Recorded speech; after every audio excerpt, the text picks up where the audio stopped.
Hello, I'm Simon Whistler, you're watching Today I Found Out, and in the video today, that time Annie Oakley offered to put together an all-female sniper team for the US military.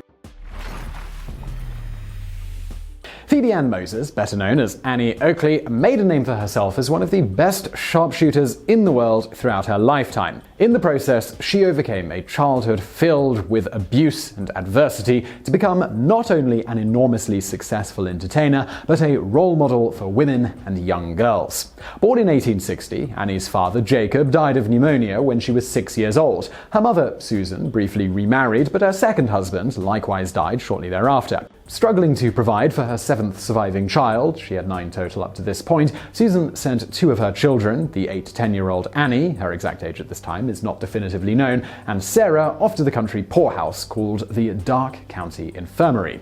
From here, Annie was sent to work for a family she would later refer to simply as the Wolves. During her time in the wolf den, she was severely abused and functioned as a virtual slave for the family. After 2 long years of this, she decided she had had enough and fled back to the infirmary. Supposedly, the numerous scars on Annie's back convinced Nancy Eddington, the wife of the superintendent of the infirmary, to see to it that Annie was not sent back to the he-wolf who had come to collect her.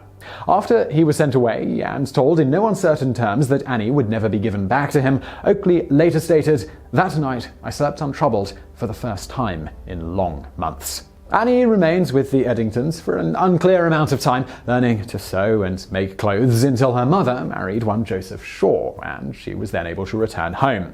Not a financial burden at all, as it turns out, Annie almost immediately began supporting her poverty-stricken mother, stepfather, and 6 surviving siblings by utilizing her talents with a gun. Beyond putting food on the table via shooting and trapping various game, she was also able to sell some of it to local businesses, earning enough money to pay off the approximately $200 mortgage, that's about $4,500 today, on her mother's small farm by the age of 15. Due to the somewhat unorthodox, particularly for the era, role the young teen took on as her family's provider, Annie was forced to put her education on the back burner, rarely attending school. Perhaps because of this, later in life, she made countless donations to charities that helped orphans and women in need of getting educated. It was around this time, the exact date is disputed here, either 1875 when Annie was 15 or 1880 when she was 20, that Annie entered a Thanksgiving Day shooting competition. She was up against famed marksman Frank E. Butler, who was 13 years her senior. One by one, Butler outshot the local competition until he went up against Annie. She hit all 25 of her targets, while he only managed to hit 24 out of 25. Rather than be sore about losing to the young lady and losing a $100 bet in the process, which is about $2,200 today, he went the other way and started courting her. Less than a year later, the pair married, either in 1876 or 1881.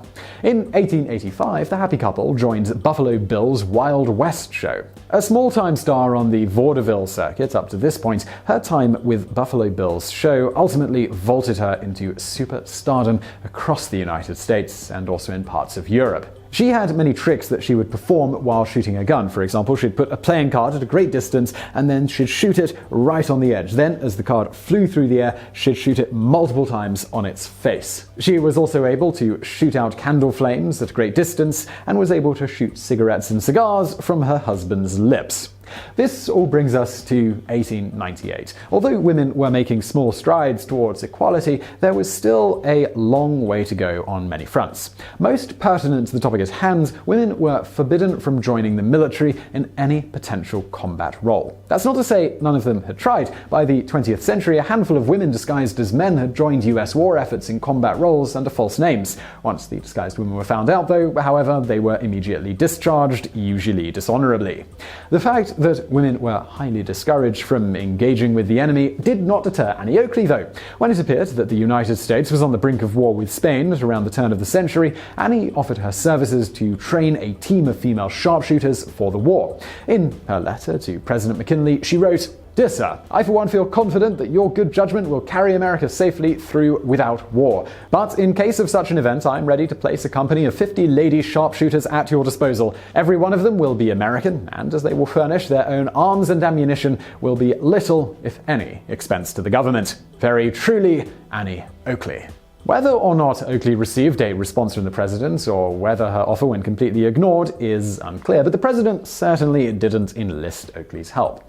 Oakley extended the same offer to the government during World War I, but again, the services of one of the greatest sharpshooters in the world were declined. Undeterred, Annie and her husband helped the war effort by joining the National War Work Council of the Young Men's Christian Association, the YMCA, where the sharpshooting couple held exhibitions and presented lectures at army posts to help soldiers hone their shooting skills.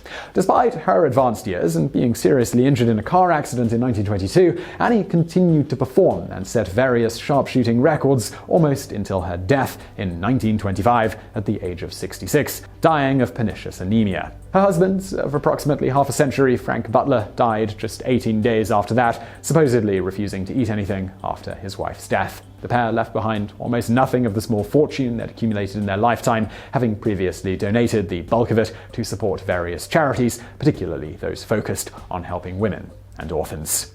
And now for some bonus facts.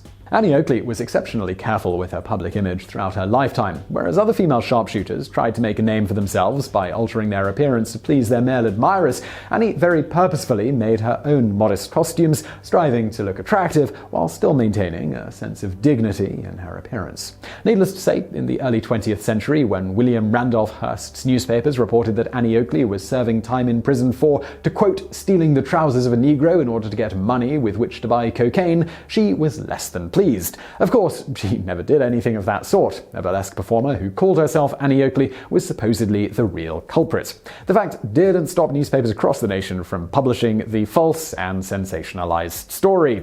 Furious, Annie filed 55 libel suits against the newspapers and ended up settling or winning 54 of them. However, the amount she was awarded, while significant, reportedly didn't even cover her legal bills. And now for another bonus fact. While nobody took Oakley up on her offer to put together a team of sharp-shooting women to fight in a war, other women managed to get into combat more discreetly. One was Deborah Sampson, who spent 17 months disguised as Robert Shurtiff, a male Continental Army soldier who fought in the Revolutionary War. While fighting alongside her male counterpart, Sampson was seriously wounded. In order to keep her true identity hidden, she cut a musket ball out of her own leg so no doctor would discover her secret. A second musket ball was too deep for her to remove, so she simply stitched herself back up. When her true identity was found out after she became severely ill near the end of the war, expecting a severe reprimand of some sort, she was surprised to find that she'd been given an honorable discharge and enough money to make her way home. So I really hope you found that video interesting and inspiring. If you did, hit that thumbs up button below, it helps us out. And also subscribe, I mean, why not? We've got brand new videos just like this every day of the week. And we've got loads in the archives as well. Check those out over on the right, a couple of those over there. Just click one of those and you can watch something else. I'd also like to thank our patrons on Patreon, of course. Find out more in the link in the description below. And as always, thank you for watching.